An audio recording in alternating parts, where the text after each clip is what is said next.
Welcome back to the Budget Gamer channel, where we bring you critical and in-depth reviews of just about every indie game we can get our hands on, and today we're going to be taking a look at Omen Exitio Plague for the Nintendo Switch. And taking it all the way back to its Latin roots, Omen Exitio actually means a foreboding of the end. So putting the entire title together, we have something akin to the disease which foretells the destruction of everything. And if that isn't ominous and Lovecraftian enough, well, I don't know what is. But getting into the actual story, we have a late 1800s setting of a doctor who's enrolled in the army and has been sent off to do his part for freedom and justice out in the coast of Zanzibar. But as you might expect from a choose-your-own-adventure style game, everything isn't quite as straightforward as it may appear. Especially giving the massive tributes to H.P. Lovecraft and that kind of ethereal, more arcane and eldritch mythos that goes beyond the entire subtext of the whole game. But as the story initially starts off with the main character going into military service to try and support the local government of Zanzibar against an external threat, the entirety of the gameplay quickly takes a sharp left-hand turn and diverts fully into exploring some new mysterious disease that threatens, well, humanity as a whole. And in this particular choose-your-own-adventure game, it's the decisions you make as you navigate through these lengthy decision trees that will certainly determine your fate, as well as potentially the fate of the entire human race. But before you click off the review, assuming you already know everything there is to know about a choose-your-own-adventure game, understanding there's going to be intrigue, there's going to be certain dialogue options and certain tense situations, you may want to stick around for the next bit, because Omen Exitio is actually a really unique blend of genres, throwing in RPG elements to the choose-your-own-adventure style narrative. And beyond understanding you're playing as the main character, so literally you are playing a role in a game, Omen Exitio Plague actually throws in stat building and character development.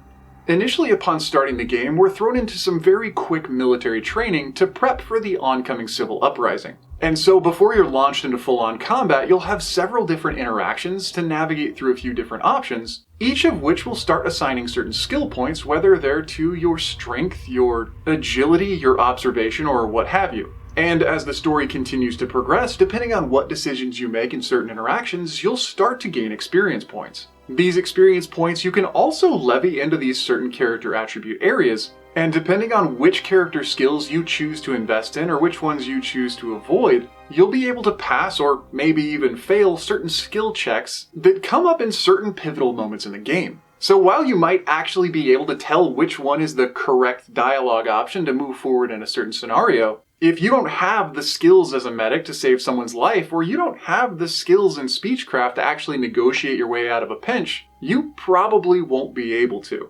And so in that sense, Omen Exitio actually does create a lot of replay value for the game, because you'll actually have to build a different character if you want to experience a different storyline. Another unique feature of Omen that the developers talk about is actually the inability to come to a quick terminus. There are some situations where you can easily make the wrong choices and put yourself in some pretty tight pinches if you don't really pay attention to the story or you make the wrong choice because of a lack of skill. But because of how the game has been carefully crafted, you can't just off yourself in the middle of the game and start over. No matter what decisions you pick, you will play to the end of the story. But which end of which story you play to is entirely up to you and your decisions. And as we will talk about in the critiques, that particular detail may be seen as good or bad depending on the type of player you are. As I'm sure you've been able to tell already, the visuals of the game, while they are really good and there are hundreds of handcrafted images to walk you through the story, this is certainly a choose-your-own-adventure story from the 80s. It's a book, and that's what you'll be doing, is reading through a textual narrative. The addition of a map as well as certain character bios do help to enrich the game visually, but again, depending on what type of player you are, the need to use your own imagination to start visualizing some of these scenes is going to be seen as good or bad depending on you. Personally, I have read all of Lovecraft's stories, whether they are the well-published or the kind of underrepresented, and the need to pull on some of that mythos for yourself was actually pretty awesome. But if you're in it for the deep graphics and the explosions, not gonna happen.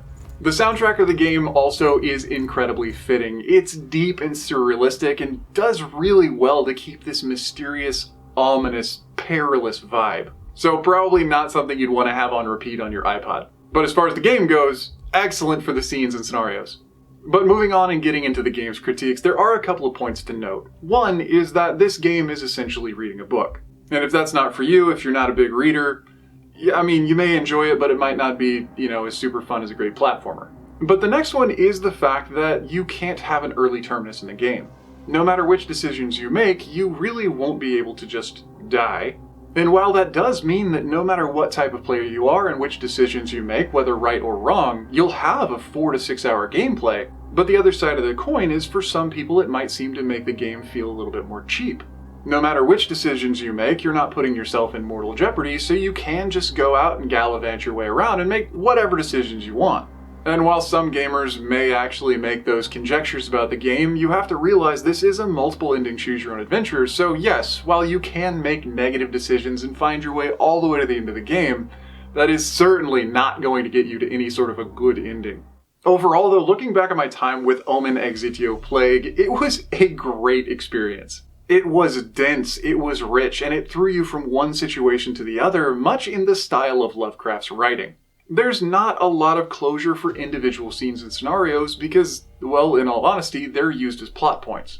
And if you've ever read Lovecraft, one of the reasons his mythos and ethos are so great is because there are so many big gaping holes that need to be filled. Which is exactly why so many following and subsequent authors were able to make such amazing and grandiose stories, which was just because there were so many gaps in the original. And so possibly as a point of praise, as a point of final critique, yeah, you're not going to get 100% closure for every single minor situation in the game.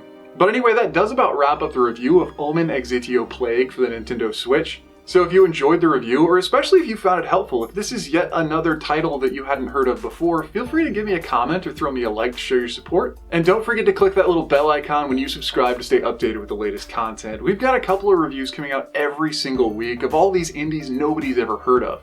But if you like us, if you love us, if you love what we do, which is providing some much needed media coverage to a lot of these underrepresented games and developers, I'd be more than happy to welcome you into our small crew of Patreons. They not only help me actually purchase the games themselves, but they help me develop the content and they get advanced access to all of the reviews before they're published on YouTube. But anyway, this has been The Budget Gamer, so as always, thanks for watching.